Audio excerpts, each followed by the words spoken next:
Greetings. Excuse me.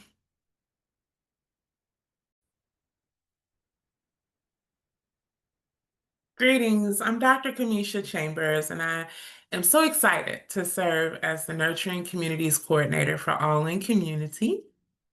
Our biggest piece to who we are, right, with the nurturing community is to take the time to offer solution-based tools that can assist you in your journeys as you are looking to be well each and every day, looking at methods and ways to overcome traumatic exposures, traumatic wounds. We just want to be a friend to you in that journey.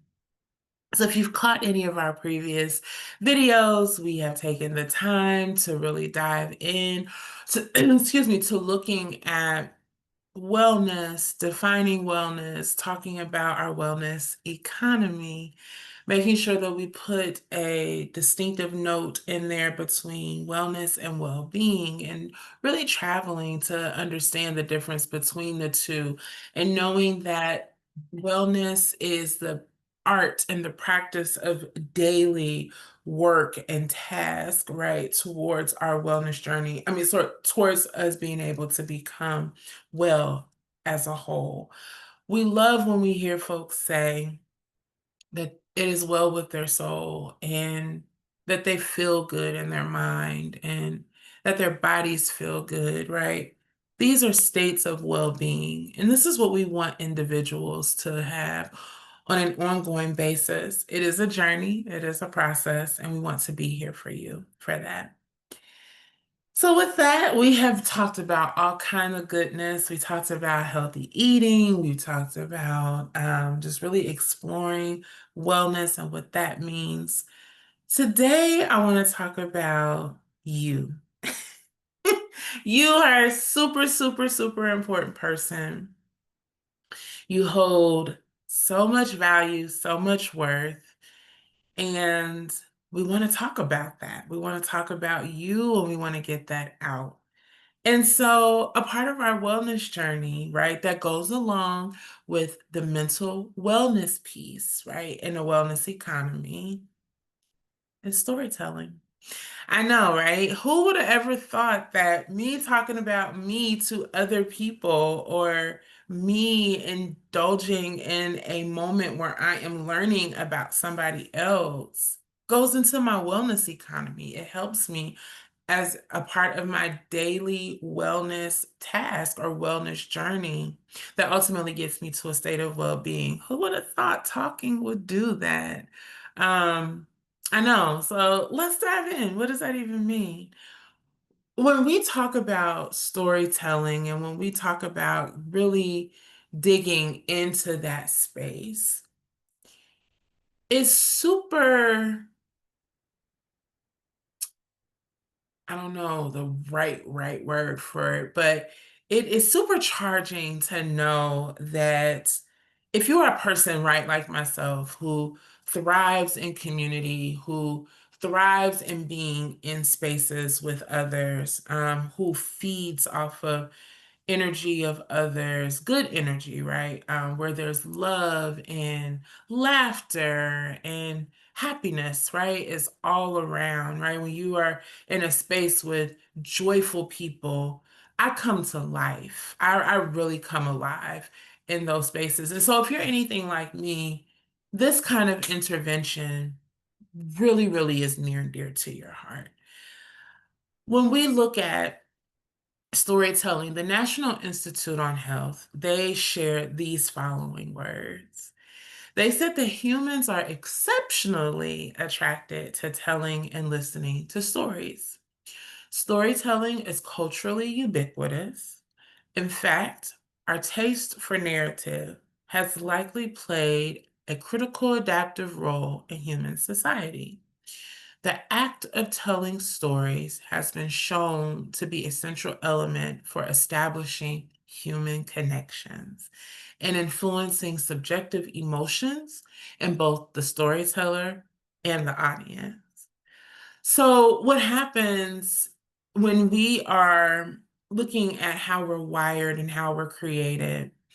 I love when I see on a consistent basis the commandments that Jesus left us, excuse me, being activated. And those commandments, as we know, where he tells us with no apology to love God with all of our heart, all of our souls, all of our minds. That's the first and a great commandment. And the second is like unto it, to love our neighbor as ourself. And so when we are in a space of storytelling, we are literally following a commandment from Jesus himself. When we talk about loving God and loving our neighbor as ourselves, part of that looks like, okay, I am loving my neighbor by being present for my neighbor, by listening to my neighbor, by engaging in deep conversational moments with my neighbor, possibly shedding a tear with my neighbor. Um, but it looks like love. It looks like love in action. None of us were designed to live life on an island. We're not designed to do life by ourselves. The Bible talks about how when we have really, we have hardships in our life and we have struggles, for us to give all of our burdens and our cares to God because his yoke is easy and his burden is light. And so when we begin to think about that, when we carry burdens, if we carry them in silence and if we hold on to them by ourselves, no assistance from anyone, we are doing more damage to ourselves than anything. That is not a part of our wellness journey. When we are looking at what are we doing each and every day to make sure that we live life and that we live life well, it does not look like isolation. And unfortunately, a lot of our family and a lot of our brothers and sisters are living life in isolation. That is deeply heartbreaking, but it's our reality and the life of where we are. Um, and so storytelling counteracts that. And I want to make sure that everyone gets a chance to understand that telling your story is healing. Um, Trauma healing is scientifically linked to storytelling. I want to say that again. Trauma healing is scientifically linked to storytelling. So tell your story, but let's talk about why. So, from a psychological standpoint, National Institute on Health says this: stories allow us to make meaning of our world. Furthermore, storytelling helps us navigate our social world by turning the continuum of lived events into a coherent and organized narrative, despite life's emotional peaks and valleys, and helps to simulate possible social realities. So, what does all that even mean, right? When we tell our stories, when we share a bit of who we are, or if we're sitting in a place where we're listening to someone's stories, the brain goes on a cognitive journey. We are going into a space where we are listening, we are indulging, we are taking it all in. And so, what's happening is something called social simulation. And social simulation has been defined by experts as this. It says it's an experiential process where a group of participants collectively explore a reality together. This alone provides opportunity for connection and bonding. So when you're sitting in a space, right, and you are talking, let's just go back to where I was saying earlier, right? When I come alive when I'm in spaces with my girlfriends or my family, when we are coming together and when we talk and when we share, what happens is if my friend is telling me about an experience at work, or an experience with her child, right? Or an experience with her family or anything like that, or something that has happened to her. I'm leaving my own stuff. Like it's all going to the side. And now my brain is in this space with her. I'm going on this mental journey with her. And I am taking in everything that she's saying. I am breaking stuff down. I am um, dissecting this particular point she made versus that particular point. And while doing all of that, I am finding me in those moments, because if we really think about it, if we take the time to connect with someone and we listen to someone, majority of the time we can find ourselves in what they're saying, because we too have experienced what they've gone through. Which is why when you have friends and when you have circles that are safe, right, and allow you to be brave, you come alive because you see, oh, I'm really actually not alone in this moment. And the person who's telling the story, when they have someone respond in a way that lets them know, I hear you. I too have dealt with this. That person who's sharing the story feels seen and they feel heard. And they feel like, okay, somebody gets me. So it brings together a full level of healing for everyone that's involved. So that's literally what the National Institute on Health is saying when they're talking about that. But also, experts share this particular piece too. They say stories invite readers or listeners to immerse themselves in the portrayed action and thus lose themselves for the duration of the narrative, which goes along with what I was just saying, right? I can have all kind of stuff happening to me, but when I get into my space with my girlfriends and we're talking and we're having a good time, I'm listening to my one girlfriend's story. I am losing all of what I have going on, not losing it in a way to where I'm just acting as if it doesn't exist. But for a moment, I'm outside of me and I am into what she has going on. I'm listening to her and I'm thinking about her. My mental energies are channeled into her. And so that is where the bonding takes place, that happens when storytelling goes on. Another fun scientific fact that I would love to share, that I love anytime I teach a class and talk about storytelling and allow individuals in that space to sit together around a table and begin to curate their stories and share their stories. One of the fun, beautiful pieces that I love to uplift now, the actual reason or the target demographic for the study is not fun. But because they've had this happen to them, the fun part is seeing how storytelling has helped them. And so, what that is all about, there was a study, excuse me, that was conducted on children who were in intensive care units, the babies who were struggling a little bit.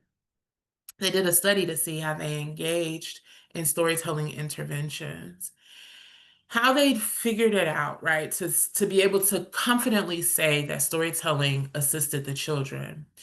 They took the time to collect a few samples from them. So they tested their cortisol levels. So cortisol is the stress hormone that is released whenever we go through traumatic wounds and traumatic situations. They tested that hormone in these babies, and they also tested their pain levels that they were going through. They did that before the storytelling intervention. They went back around, and the way that they collected that, right, was through their saliva. They did that. So when they went back around, so they did the testing, they collected the initial samples. Then these same children who they had the samples collected from, they went through the intervention, the storytelling intervention. And then they noted, they went back and they collected more samples from the babies after they experienced the storytelling intervention. And they noticed a decrease in the children, in their cortisol and in their pain levels. And so, anytime we can provide relief and support for God's children, my heart does many, many, many, many leaps for joy. So, that's why I love this particular example so much, because it pains me to see any child go through pain or hurt or of any kind. And so to know that storytelling makes them feel better, why not do it? So that's another reason to embrace storytelling interventions. But why is this so, almost borderline miraculous just to be able to talk? Why is that borderline miraculous? Well, because there is something that happens when we tell our stories. There is a bonding that takes place. There is a connection that takes place. Scientifically, there is something known as oxytocin that is released. OXYTOCIN. That is something that is released. It is oxytocin is the bonding agent. Some people refer to it as the love hormone, right? So couples experience that when they're engaging in intimacy. There are bonding moments that happen between a mother and a child when when the mom breastfeeds the baby, giving birth, all those kinds of things. We are wired in such a beautiful way that when bonding happens, this chemical is released. It's the love hormone that comes out, thus creating the moments of bonding. And when we are in a space where oxytocin is released, we are feeling ourselves become better. We are feeling a sense of release and relief in our bodies.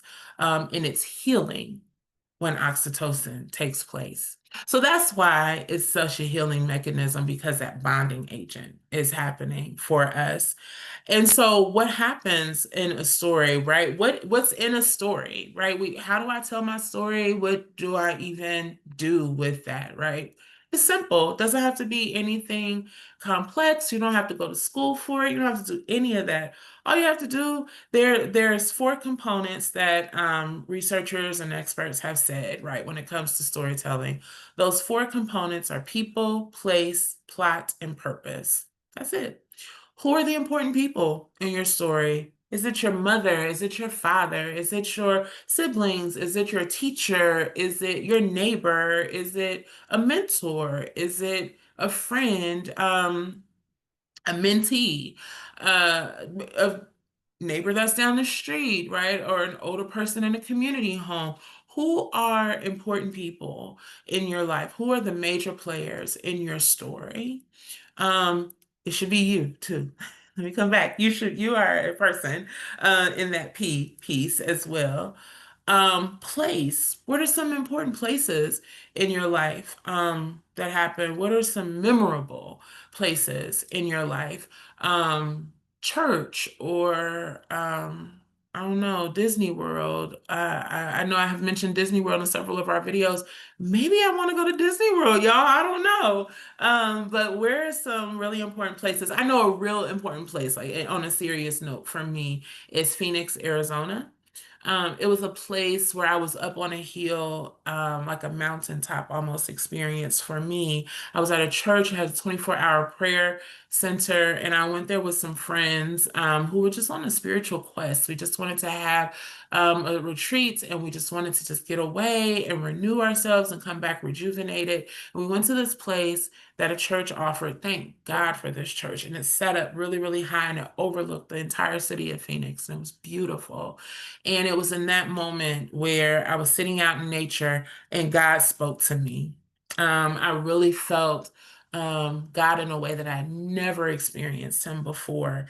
And so Phoenix, Arizona will always, always, always be near and dear to my heart. So where's a really important, significant place in your life that was pivotal and transformational for you? Also the plot. What are some of the pieces, the key pieces that go along with it? What happened? What is a story like? What is a particular moment in your story that is life changing, that really, really played a significant piece to who you are? So, what's that plot looking like? What are all those different pieces and moving parts to that? And what's the purpose? There's a purpose. You have purpose. You have purpose. You have purpose. If you didn't, We wouldn't be in this virtual space together. You would not be alive. You would not be breathing if you did not have purpose. So, what is the purpose of your story? Is the purpose of your story, the purpose of your life, to help others? Is it to strengthen others? Is it to walk alongside others and be a friend? I know one of my friends. Her life purpose is to be an encourager. She believes that so much in her heart, and she is such an amazing encourager. She is a person who will be with you, who will support you, who will love on you, and that's when she comes alive. So that's a part of her story, and she loves that and she lives into that. And we are so thankful she does as her friend circle. And so, what's your purpose? It's so important to know what your purpose is. I'll end on this note. Why storytelling is so important. Storytelling fosters connection, it helps to build empathy, and it creates deep connections between folks. Like I said, it helps to alleviate isolation and loneliness, and that becomes super critical for us. Like I said, and I will uplift again, none of us are made to live on an island. We're not made to do life alone. We're just not. That's just not how God wired us. God is a God of relationship. For instance, a fish and water, plants and dirt. God is a God of relationship. So we're not designed to live life by ourselves. I'll tell you this, friends. It's super important for me to note why we want to address loneliness. We just recently received a data collection summary from an organization, suicide prevention organization in Butler County. And it shared with us that from 2016 to 2024, that there were over 400 suicides that took place. We had over 400 individuals unalive themselves in 8 years' time. It's almost like a person a week if you average it out. They also shared with us in May of 2025, this year, like a couple months ago, there were over 800 attempts of suicide. Friends, this is really important. That was in Butler County. The data, the data that I had given you was for the 400, over 400 suicide successful moments were in Butler County. The over 800 noted, 800 reported suicide attempts was in the state of Ohio. That was in the month of May. So let me be clear. From 2016 to 2024, there were over 400 successful suicides in Butler County. In May of 2025, there were over 800 attempts for suicide that were reported. That's in 1 month's time in the state of Ohio. And if you look at individuals who have taken the time, experts who have taken the time to go through and talk about those who have died by suicide or attempted, one of the biggest pieces that's at the top of the why is isolation, loneliness, feeling by themselves. So this is why we bring these moments to life for folks. It is important for us to know traumatic wounds abound.